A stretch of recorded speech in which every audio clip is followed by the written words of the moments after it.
Hallo und herzlich willkommen zu einem neuen Video von mir. Heute möchte ich euch zeigen, was man mit den tollen Winbags so alles machen kann. Ich wünsche euch viel Spaß bei diesem Video.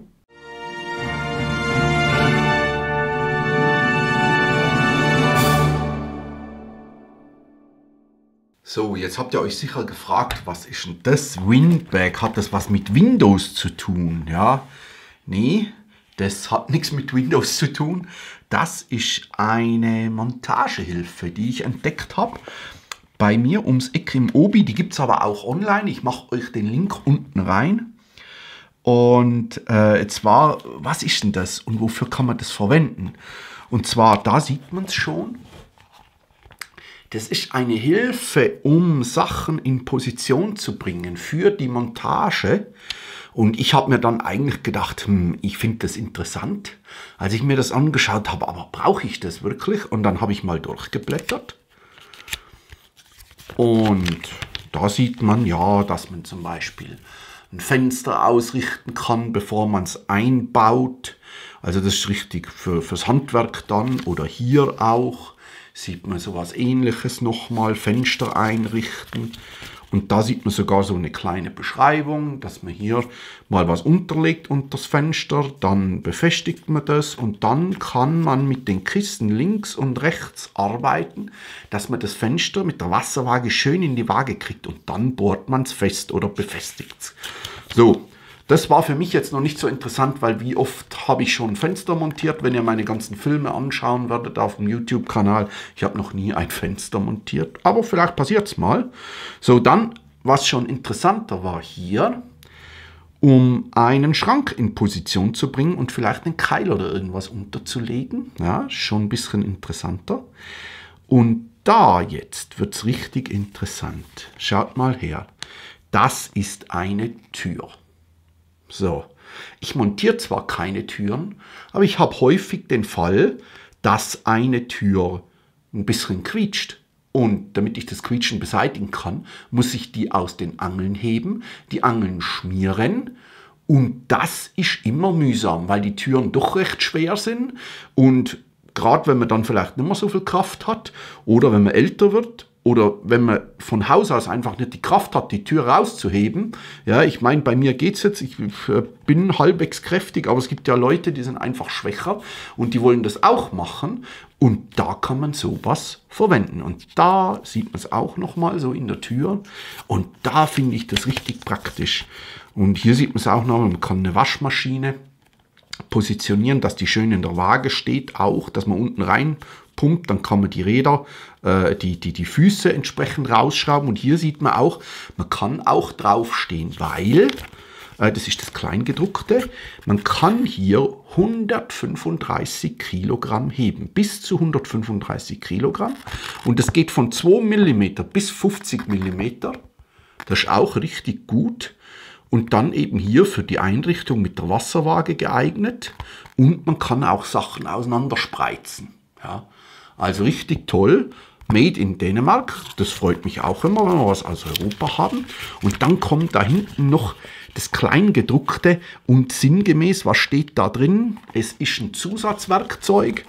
Man muss aufpassen, wenn man mit dem arbeitet, weil man kann sich da natürlich schwer verletzen, wenn man seine Finger da reinhält und das Ganze dann aufpumpt, dann drückt es gegen einen harten Gegenstand. Und es entfaltet eine enorme Kraft, also und vor allem, wenn man es dann ablässt, das Winbag, die Luft rauslässt, dann kommt natürlich die Kraft einem entgegen, sage ich mal. Dann geht die Tür wieder runter, nicht, dass man sich dann was einklemmt.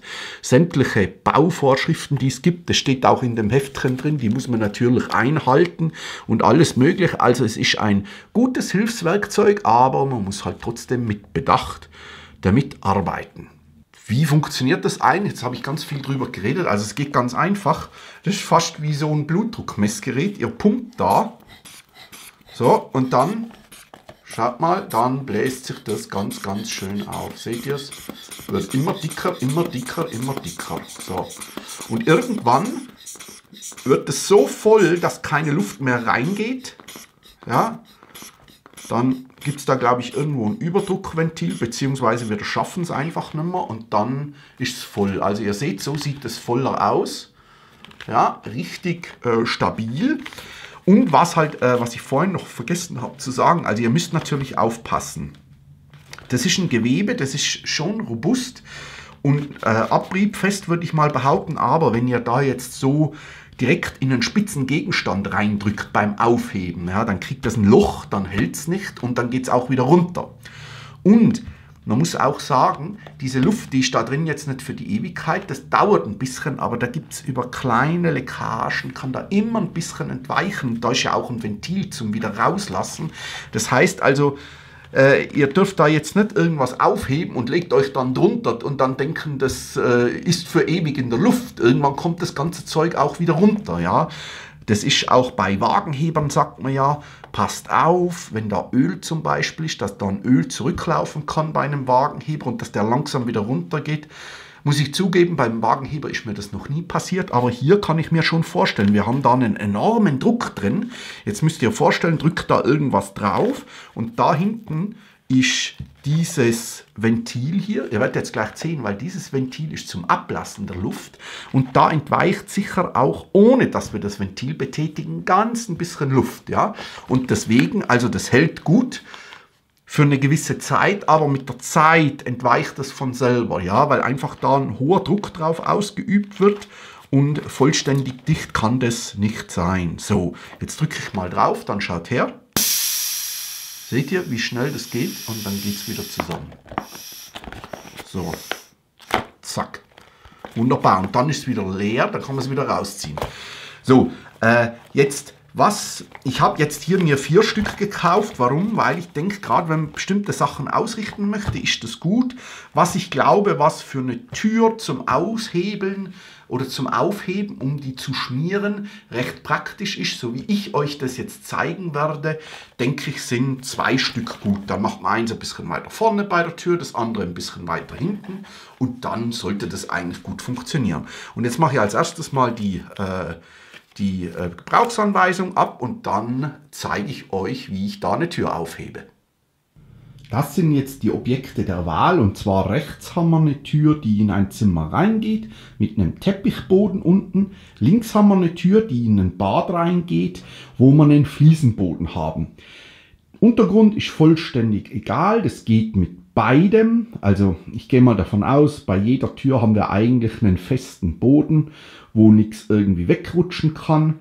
Einen Teppich, der entfernt werden kann, also so ein Läufer, den würde ich wegmachen, weil das bringt euch nicht so viel und der stört euch da nur, aber ein festgemachter Teppich, so wie es jetzt hier in dem Raum ist, oder ein gefliester Boden, ist völlig in Ordnung als Untergrund. Damit wir die Tür aus den Angeln heben können, ist ganz, ganz wichtig, dass wir die so weit öffnen, dass sie sich hier in diesem oberen Bereich nicht in den Türstock reindrückt. Ja? Also die muss genau so weit offen sein, dass das nicht passiert. Und passt auch bitte auf, es ist nämlich gefährlich, wenn ihr jetzt die Tür raushebt. Das ist eine ziemlich feste Tür. Es kann, wenn ihr Massivholztüren habt oder Pressspan, die sind sehr, sehr schwer. Nicht, dass ihr unten ohne Bedenken pumpt und auf einmal fällt die Tür nämlich um, weil wenn die nicht mehr in den Angeln ist, dann ja, hält die nichts mehr. Deswegen würde ich fast empfehlen, dass ihr dann zu zweit seid. Einer pumpt, der andere hält die Tür im Gleichgewicht und dann kann auf jeden Fall nichts passieren. Da sind wir wieder bei dem Punkt, was eben in der Betriebsanleitung auch stand. Ja, man muss vorsichtig sein und schauen, dass man sich nicht verletzt. So, da sind wir jetzt an der Position, wo wir die Kissen anbringen. Und ich mache das jetzt so. Ich lege hier vorne ein Kissen rein und lege hier hinten eines rein. Dann habe ich das Gewicht schön gleichmäßig verteilt. Und dann können wir jetzt auch schon zu pumpen anfangen. Aber denkt dran, was ich euch gesagt habe. Ihr hebt jetzt die Tür auf und dann muss die jemand halten, damit die nicht aus dem Gleichgewicht gerät und auf euch drauf fällt oder irgendwo anders hinfällt und dadurch was kaputt macht. Also ganz, ganz vorsichtig sein. Und damit ihr das besser seht, haben wir es aus dieser Perspektive und jetzt fange ich mal an zu pumpen.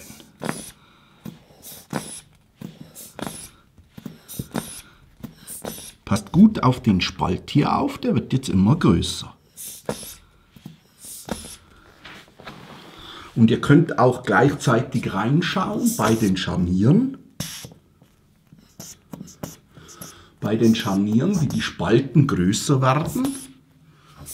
Und ihr müsst halt gut schauen, dass, wie gesagt, wenn das Türblatt dann die richtige Höhe erreicht hat, dass ihr es in der Hand habt. Und ihr seht hier, wird der Spalt immer größer, immer größer. Und dann kann man auch hinten auch nochmal machen und ganz vorsichtig machen und am besten mit jemandem, der euch hilft.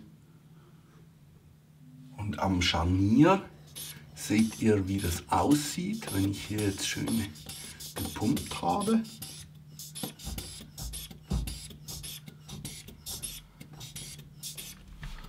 Und da ist halt jetzt gefragt, wie gesagt, dass euch das jemand hält, wenn das komplett rauskommt. Ich zeige es euch jetzt.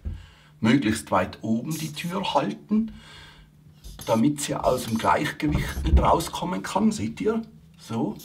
Und jetzt kann man das wunderbar schmieren.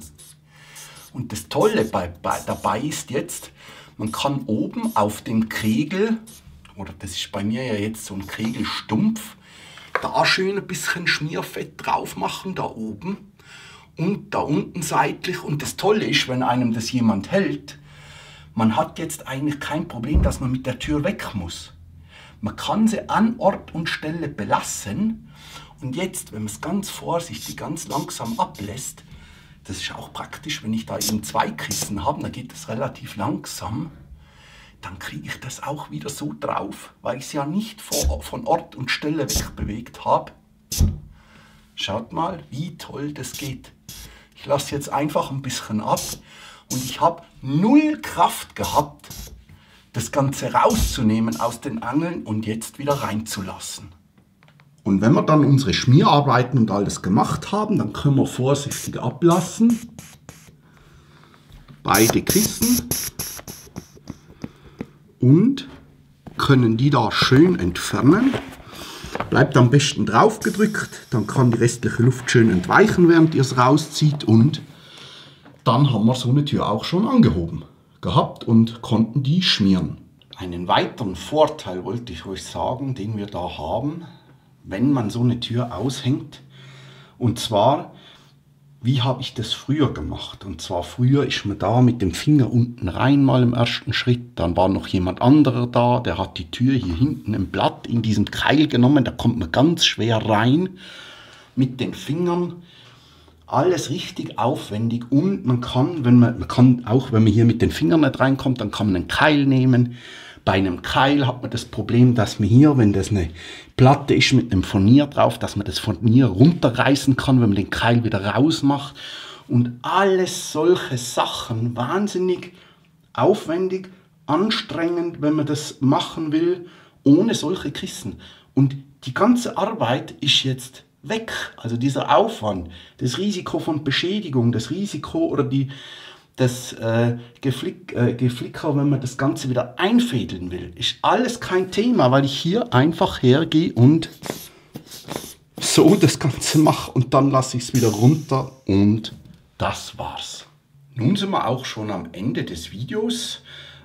Ich denke, ihr habt gesehen, wie toll und praktisch so ein Winbag sein kann und das war jetzt nur ein Anwendungsbeispiel, wo es euch helfen kann, wo man viel Kraft braucht, einen nicht allzu großen Weg, um ein Objekt zu bewegen, so wie eine Tür.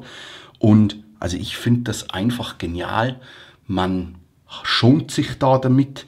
Man hat nicht so ein Risiko, dass man die Türen immer einhängt. Wenn ihr das selber schon mal gemacht habt, ihr wisst, einer muss oben schauen, ja passt, hast du es drin, einer schaut unten, dann klemmt man sich die Finger ein, wenn man das Blatt wieder einhängt.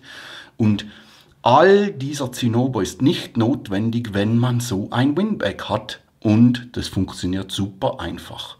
Ich kann dieses Produkt nur jedem wärmstens empfehlen, also wie gesagt, erleichtert einem das Schmieren von Türen enorm. Deswegen habe ich euch natürlich unten auch wieder einen Kauflink in die Videobeschreibung reingemacht, wenn euch das interessiert.